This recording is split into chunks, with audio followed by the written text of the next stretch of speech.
जय श्री कृष्ण, जय श्रीमान नारायण। आज की जो हमारी वीडियो प्रस्तुति है, जिस प्रकार हमने अपनी पिछली वीडियो में आनंद स्वरूप भगवान की चर्चा की थी और अब किसी माध्यम से ये समझने का प्रयत्न किया था कि सच्चिदानंद शब्द के रूप में किस प्रकार भगवान हमें अपनी लीलाओं का अनुभव कराते हैं।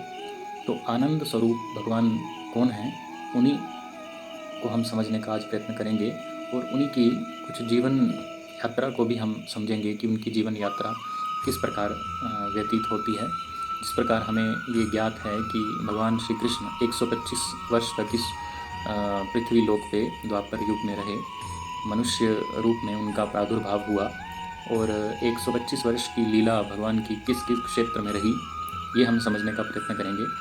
सर्वप्रथम हमें ये ज्ञात है कि किस प्रकार भगवान का जन्म देवकी वसुदेव द्वारा भगवान का प्रादुर्भाव होता है।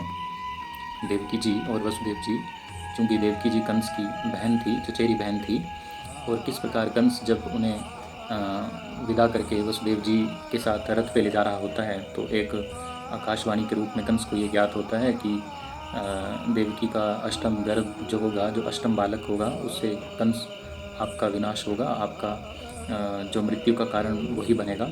तो अपनी मृत्यु के भय से कंस उनको एक मथुरा के कारागार में बंद कर देता है। और जब देवकी मैया का अष्टम बालक के रूप में भगवान श्री कृष्ण जन्म लेते हैं तो जन्म लेते ही उन्हें वसुदेव जी द्वारा गोकुल नगरी में पहुंचाया जाता है, जहां वो 11 वर्ष 56 दिन तक रहते हैं, नंद बाबा और यशोदा मैया के बालक बन के।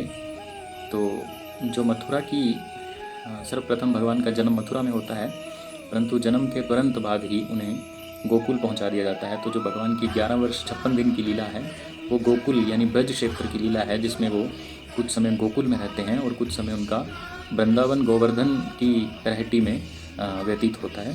तो गोवर्धन और वृंदावन में और गोकुल में भगवान 11 वर्ष 56 दिन रहते हैं। इसके बाद पुनः वो मथुरा में उनका आगमन होता है, जहाँ कंस का वध करके कंस की जो कंस ने अपना पूरा साम्राज्य मथुरा का हड़प लिया था, वो वापस कंस से वो भगवान लेते हैं और कंस की मृत्यु हो जाती है।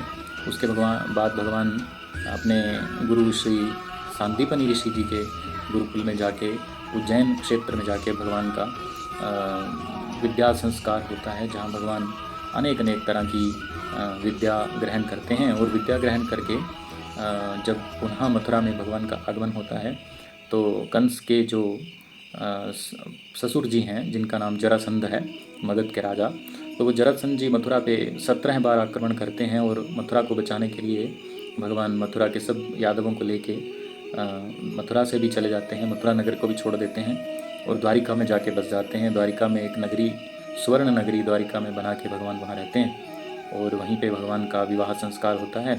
और वहीं से भगवान महाभारत युद्ध में भी जब अर्जुन को उपदेश देते हैं, गीतोपदेश देते हैं, तो द्वारिका से ही भगवान वहाँ के लिए प्रस्थान करते हैं। और बाकी का जो भगवान का संपूर्ण जीवन है, 31 वर्ष के बाद का जो भगवान का जीवन है, वो सब जीवन जो है वो द्वारिका में प्रभु बिताते हैं।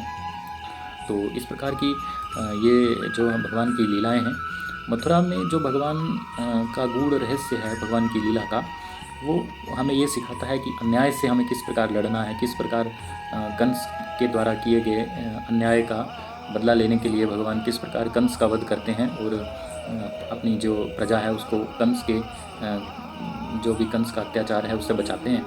तो जो हमारी गोकुल की लीला हैं और जो हमारी ब्रज क्षेत्र की गोकुल वृंदावन की लीलाएं हैं, वो तो बड़े आनंद की लीलाएं हैं, वो बड़ी सादगी की लीलाएं हैं। और वृंदावन की तो जब आती है तो वृंदावन की चर्चा के रूप में तो हम क्या ही कहें, वृंदावन में तो यही कह सकते हैं, ननम वृंदावनम नामम पश्यम नाव काननम और गोप गोपी गवाम सेवम पुण्याद्रवित विरुधम और वृंदावनम गोवर्धनम यमुना पुलिनानि च वीक्षया सीदुता प्रीति राम माधव योर्नपः। आधार्थ इसका ये हुआ कि वृंदावन जैसे क्षेत्र की, वृंदावन जैसे वन की चर्चा के रूप में तो एक अलग से हम वीडियो एक शूट करेंगे, जिसमें हम ब्रज क्षेत्र की, वृंदावन क्षेत्र की महिमा का वर्णन करेंगे, किस प्रकार भगवान वृंदावन में अपनी लीलाएं करते हैं और किस प्रकार उन लीलाओं से हमें क्या क्या शिक्षा मिलती है। मूल रूप से जो वृंदावन की शिक्षा है प्रेम भक्ति की है, गोकुल की शिक्षा तो सादगी की है और आनंद की है। किस प्रकार यशोदा मैया के साथ भगवान बाल लीलाएं करते हैं, तो ये चर्चा हमें गोकुल के क्षेत्र में मिलती है। किस प्रकार इंद्र का मानवर्धन भगवान करते हैं, तो इंद्र विशुद्ध सत्वम तव धाम शांतम तपोमयम ध्वस्तरजस्तमस्कम मायामयोयम गुण संप्रवाहो ना विद्यते ते ग्रहणानुबंधु। तो किस प्रकार भगवान श्री कृष्ण और इंद्र का संवाद होता है। और भगवान के स्वरूप को समझने के लिए कि भगवान कैसे दिखते हैं, क्योंकि भागवत जी में जब हम प्रवेश करते हैं तो भगवान के स्वरूप का बड़ा अद्भुत चिंतन है। उस चिंतन को समझने के लिए तो बहुत सारे श्लोक भागवत जी में हैं। एक श्लोक मुख्यतः जो हम आप सबने श्रवण भी किया होगा, वरहा पीडम नटवर बपू कर्णयो कर्णकारम और बिभ्रदवास कनक कपिशम वैजयंतीं च मालाम रंध्रान वेणोरदर्शदया पूरयन गोपवृंदई और वृंदारण्यम स्वपद्रमणम प्राविशद गीत कीर्ति। अदार्थ भगवान का जो स्वरूप है वो बड़ा सुंदर स्वरूप है। कस्तूरी तिलकम ललाट पटले वक्षस्थले कौस्तुभम और नासाग्रेवर मोक्तकम करतले वेणुकरे कंकणम सर्वंगे हरिचंदनम सुललितम कंठे च मुक्तावली गोपस्त्री परवेष्टतो विजयते गोपाल चूड़ामणि। तो ये भगवान के बड़े अद्भुत सुंदर वक्तव्य हैं, जिनको स्मरण करने मात्र से जिस प्रकार आनंद की अनुभूति होती है, जिस प्रकार इनको श्रवण मात्र करने से ही हमें हमारी बुद्धि में आनंद होता है और हमारे जीवन में भी आनंद होता है, और आनंद होने से ही हमारे जीवन में मंगल हो जाता है।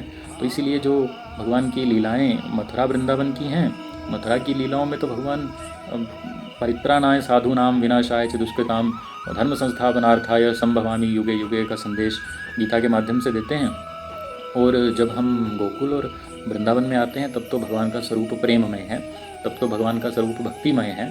वहाँ पे तो हमें भगवान को समझने के लिए हमारे मन में, हमारे भीतर प्रेम प्रस्फुटित होना चाहिए, तभी तो हम समझ पाएंगे कि किस प्रकार भगवान ने ब्रजवासियों को, किस प्रकार भगवान ने गोकुलवासियों को और किस प्रकार भगवान ने वृंदावन के वासियों को अपना सखा मान के जीवन की लीलाएं 11 वर्ष 56 दिन उनके साथ बिताए।